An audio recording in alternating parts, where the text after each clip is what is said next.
And women normally in my family have long lives. Like I said, I have a great aunt who's going to be 96 in April, and she is in better shape than I am. I walked in on her Christmas Eve. She was putting up curtains in her house. And I was like, my God, I said, it kind of made, it made me, I said, I'm so embarrassed. I said, this lady, she cooks every Sunday.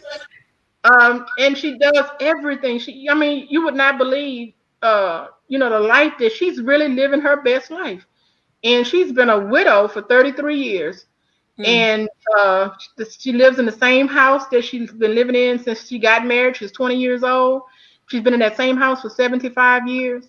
Wow. And when I say I look at her life and the life that she has lived, she's really basically done what she's wanted to do. She's lived her life the way she wants to live it.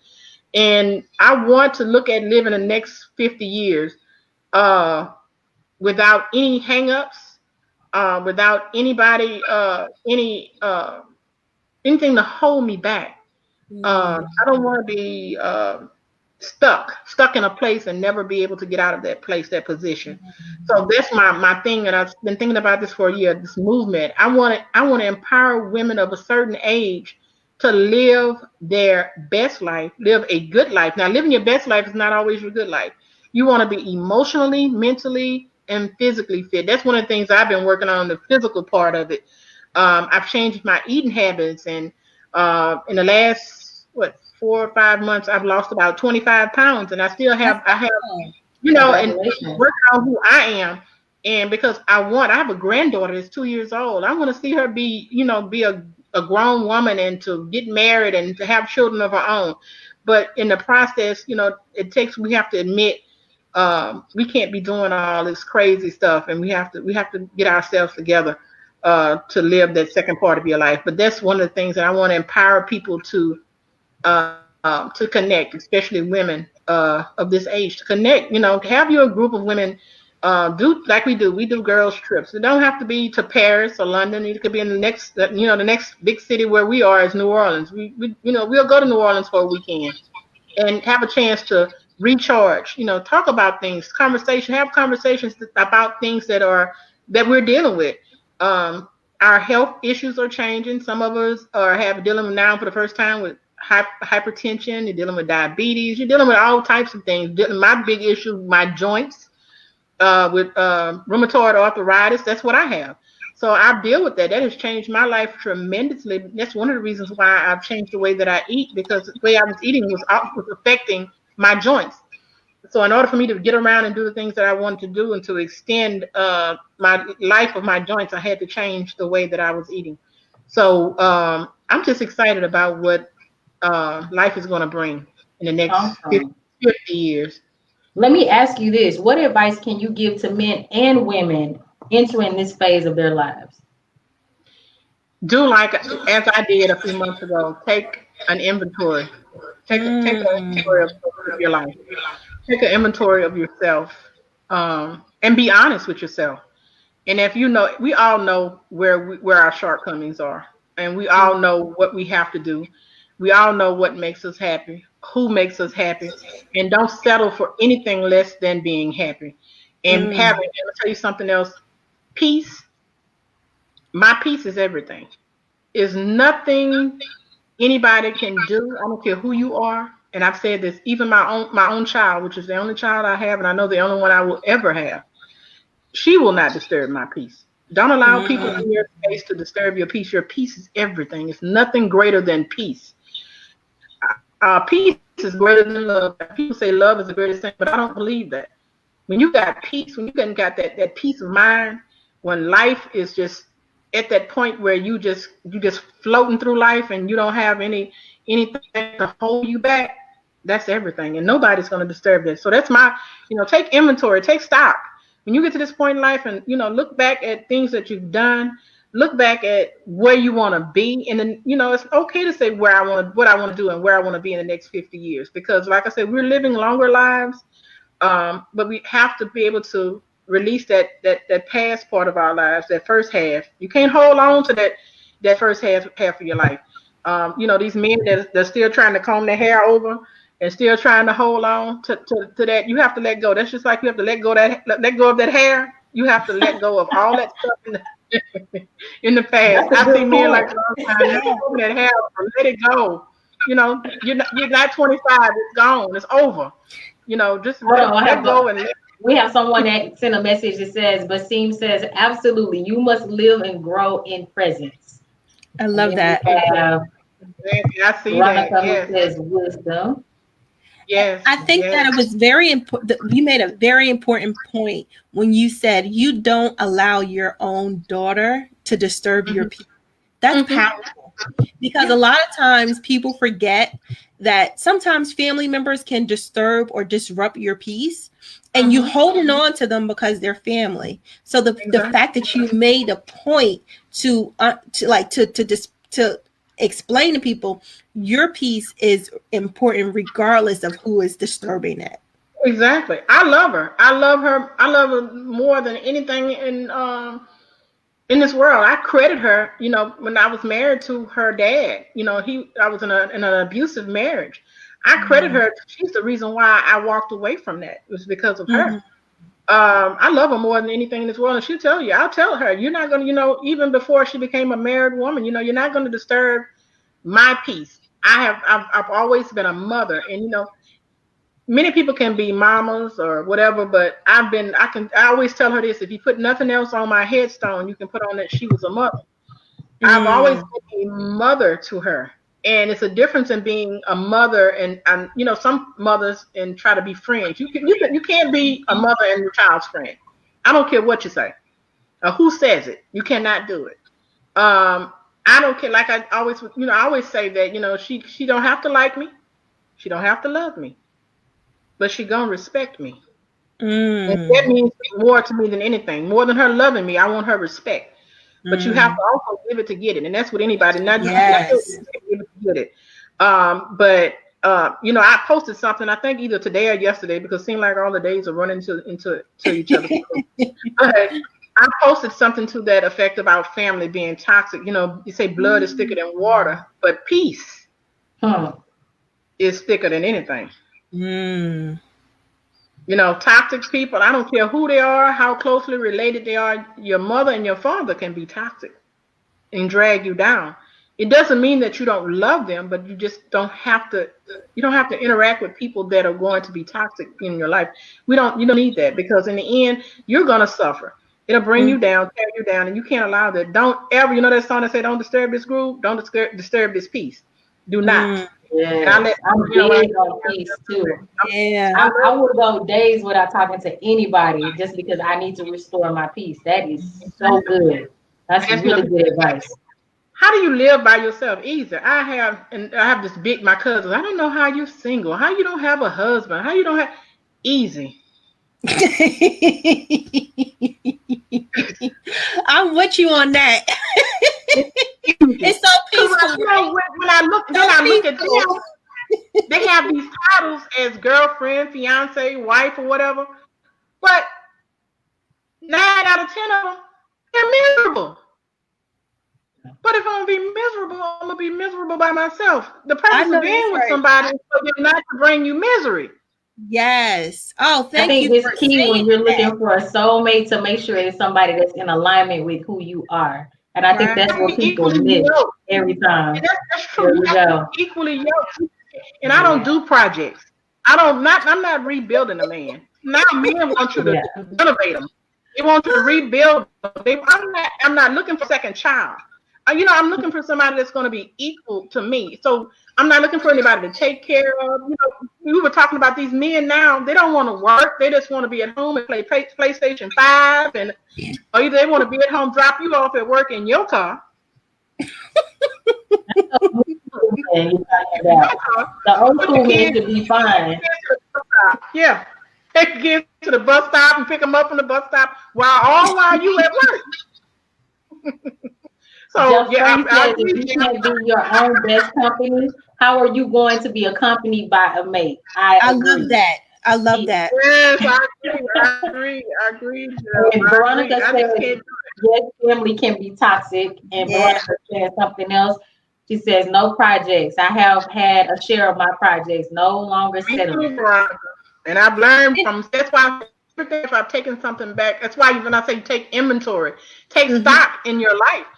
I've had experience about. That's why I know about. I can speak on projects and rebuild. I'm not rebuilding a man, and I'm not gonna take. I'm not gonna raise a man. His mother and father should have raised him. I'm not gonna take. If I got to raise you, I don't need you.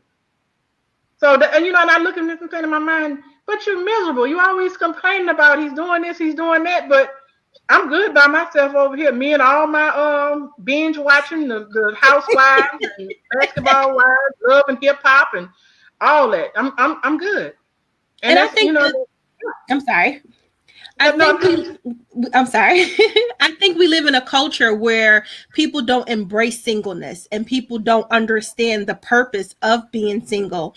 That's the time span for you to figure out what you really want, work on your inner self, fix what's in you that's broken, that needs to be restored. And so it's okay to be single. It's okay to grow. It's okay to learn who you are. So when you do get into your next relationship, you understand your value and you won't settle going forward. Exactly. And that's where I am now. I know my value and I'm not. That's right. I love that. And I'm tell you something else. I'm not for the craziness either, because it's some crazy people out there. Craziness. I'm not for the craziness. When you realize in the first few moments you meet somebody, when they're crazy. But most women and men, they ignore it because they want to be in a relationship. You know from that very first meeting, that very first conversation, if this person is nuts. You get that feeling. You know when they're crazy. You know crazy people when you meet them. You know it. And but you go on through and you go and you get involved with these people, and then what you end up miserable. Miserable or worse. Miserable or worse. All the saying to be like everybody else. I got a man or a woman, because you want to fit into what you think society expects of you. And like I say, I have never ever. I know people that have changed completely the way they look and everything. If you're going to make changes in the way your appearance, well, let it be for you, not because you're going to make changes in your appearance because you figure you're going. And I know some for a fact that have made changes in their appearance and they're still single. So it doesn't mean absolutely, that way of thinking is going to lead you down the road of heartache. And it is what it is. And that's where we have a lot of problems. Like I say, even at stepping into 50, we still have issues at this is a transition point. This is a do or die point of life. Either you're going to make the changes in order to live the rest of the second half of your life better than you did the first half, take those lessons from the first half and carry them over with you. The lessons, not the way you lived your life, but the lessons. Exactly. Veronica says, yes, I am now embracing my singleness to heal and grow and learn me and what makes me happy. I know my worth. That's awesome. She says, we have to pay attention to the red flags. Be careful what you accept or pray for. And Jeff says, I'm a widower, so I am in agreement with everything that Miss Simone is saying. Yep. So everybody's on the same page there. Yeah, exactly. And it's just a way of thinking. And like I said, this is the do or die point. So and like I said, I'm not going back. I'm going forward. And that's right. I'm not. Life is too short as it is, because it seemed like I went to bed last night and I was 18, and I woke up this morning and I was 49.9.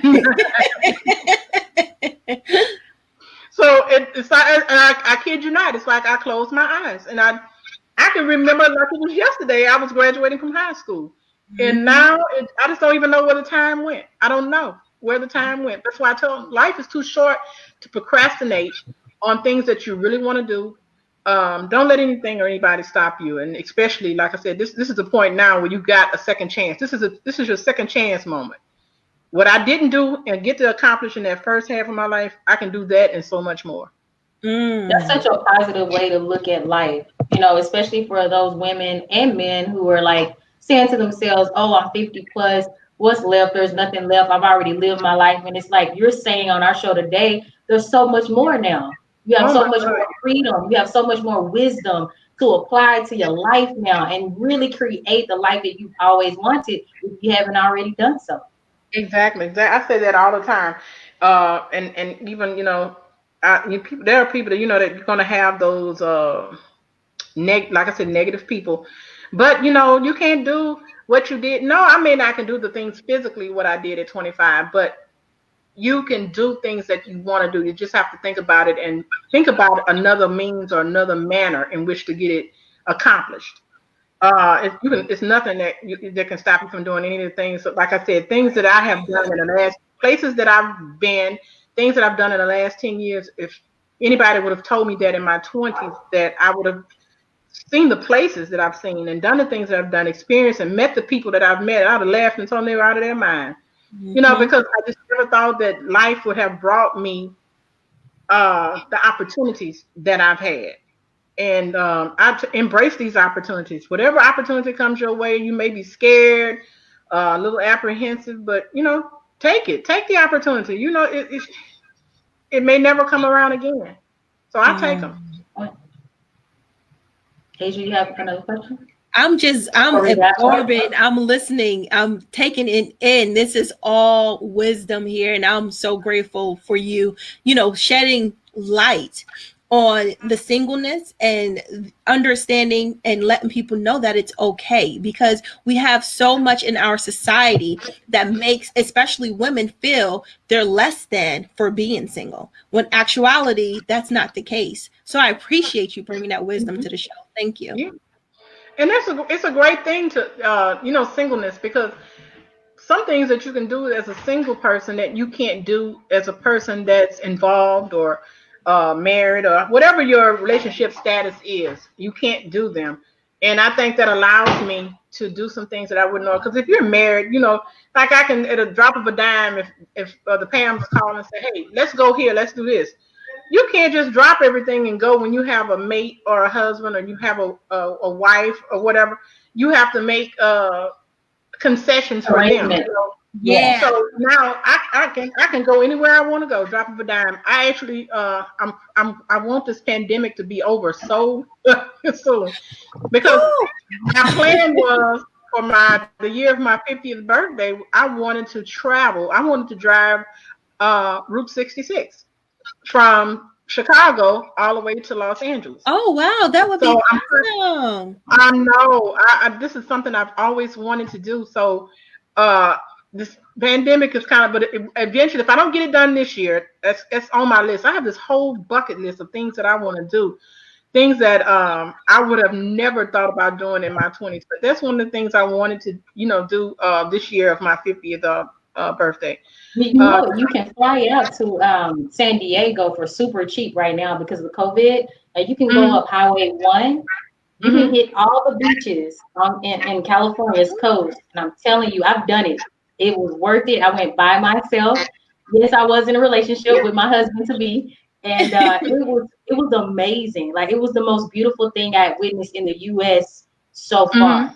And I've yet to do it on the East Coast. I plan on doing that soon. COVID kind of messed that up because I had plans for that in 2020. But I'm telling you, ladies, it is so worth it. And it was so freeing. Like, I didn't have anybody. I didn't have any. I turned my cell phone off. My friends couldn't contact me. I only reached out to the people that I wanted to see some of the scenery. And it was just, I still have dreams about that now. Wow. It was that beautiful. So definitely try to do that as well when you go out there. Yes, and that's one of my biggest things. And I've never been afraid, like, to get in the car and travel and drive and go where I wanted to go. Most times, though, I didn't go alone. My mother was my road dog. We rode it everywhere. I think about my aunt. She said, your mother should be in that car on the passenger side with you, because everywhere you went, we were together. We were just inseparable. It would travel because, number one, she was not going to fly. She was 69 years old when she passed. She would tell me in a minute she was not getting on an airplane, and she did not. So it meant no matter where we were going, St. Louis, whatever, I was the driver. And I would be driving, and we drove everywhere and went everywhere. So I've never been afraid. I was driving on the highway before GPS and all the things that they have, the technology now, going places. And people say, you're not afraid? No. Like that now. Anything can happen to me at home. I don't have to wait till I get out of the state or out of town for something to happen to me on the highway. And that's the way I look. I look at it. It could happen to me around the corner. I could leave back out of my driveway and something can happen to me in my car, an accident. So I don't worry about that. If I spent all my time worrying about that, I would never go anywhere, because That's right. the world is crazy. And, you just have to accept the world for what it is and just move on and do whatever you're going to do. But yeah, I have a tremendous bucket list of things that I want to do. I was telling Pam that I want to go to London, Paris. I want, I want to travel. I want to go and just see things and see. I think when you see things at this age, you see them a little differently. I think what's the word I want to use? You appreciate things far more now at this point than I would have 25, 20 years ago. Life now, I think it means more to me. I want to get all I can out of it. I love life. I look forward to every day. I'm grateful for being allowed to every day to open my eyes and see another day. So many people, like I was saying this morning, that I grew up with and that I went to school with, they've gone and been gone. Some have been gone 30 plus years, but I'm still here, and still I haven't gotten to what that ultimate, that 50 on March 11th. I haven't gotten there yet, but I'm close. And I'm appreciative of that. And that's what I just want people to. I want people to learn to appreciate life and value life, enjoy life more, and stop, living for tomorrow or yesterday, and live for now. Live in the moment that they're in, because the very next moment may not even be available for them. You've already lived yesterday. You can only live in today. Stop living for tomorrow, because let tomorrow fulfill itself. Can't worry about tomorrow. I love that. I love it as well. And also stop living for other people. I've seen so many grown people living for other people. And that just has never been me. I cannot do it. Even as a small kid, I have to do me. I am only me. No matter what environment I'm in, I cannot live for someone else. I've done that most of my life. Like I said, for the first 40 years of my life, I've lived for everybody and everything but me. I was my mother's caregiver from 2000 till she passed in 2015. For 15 years, I was her caregiver. So every move and everything that I did in life had to be that I had to calculate how it was going to affect her more so than what it would affect my child. If I went somewhere out of town, I had to make sure somebody was in place to be there with her, to make sure that whatever I had to do, I had to make plans, for her, how things would be for her. So I know what it is to live for somebody else and to organize your whole life around somebody else. So now I didn't for the first 3 years after my mom died, I didn't even know how to live outside of that norm. I would find myself when I'm getting ready I would be out sometime at night, and I know at a certain time I have to be back there, and I would be out, and then I'd be getting my stuff together and to go, because I'm thinking she was still there. And it dawned on me, I did this for about a year. I said, my God, what am I doing? There's nobody there. Right. So it's just that. So I had to get, you had to reprogram myself. So I did that. So I tell people that you can't do that. You have to, and I understand a lot. Like I said, at this age, you've got parents that are aging parents. You have parents that are ill, but you got to learn to sometimes walk out of that. Not say to release them, but release it for if no more than a weekend. You cannot. And I was in that situation for over 15 years, so I know what kind of effect that can have on you emotionally, physically, and mentally. So, like I said, this is a transition, and we're all going through this age with like I said, our aging parents. And I told my daughter. I tell her, but I know she's not going to follow through. But my nephew, who's 2 years older than her, and I've had this conversation with him about myself. If something happens to me where I can't care for myself, I do not want them to dedicate their lives to caring for me. Find me somewhere, a facility or somewhere where I can live, and come see me. Make sure they're caring for me and doing what they're supposed to, but don't take your life and have me to be dependent upon you and tying you down. It's not fair, because I've lived my life up to that point. I've lived my life, and I don't want to do that to you. But I know I said, no matter, I said, and he'll laugh. I said, if you have to take her to court to do that, you do not allow her to do that.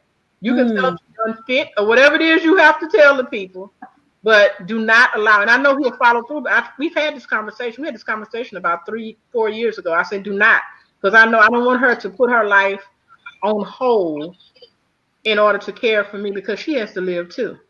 Yes, I love that. I'm preparing for that, because I don't know. That's that's the unknown. I don't know, but I don't want to be like her to feel like she is responsible, or I have to, because this is my mother. I don't want you to feel like that. Yes. Jeff says you're very selfless. Somewhere for me to be where they'll care for me.